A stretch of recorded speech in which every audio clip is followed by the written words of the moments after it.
Guys, biruin ko yung asawa ko, tulog. Tingnan mo yan mamaya guys.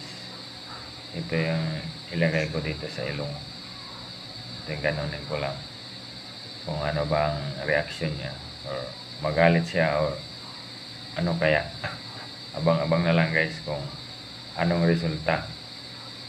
Maya-maya lang kikita niyo na to ang video ko. Salamat pala sa mga viewers ko na taga-suporta sa akin. Ito guys. Talaga guys. Oh.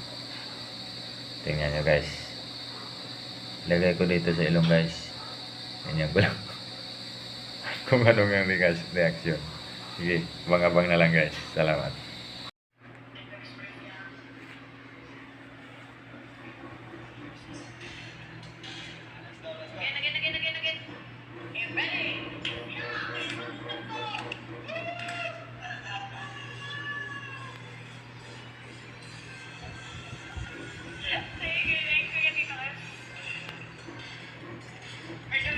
Hehehehe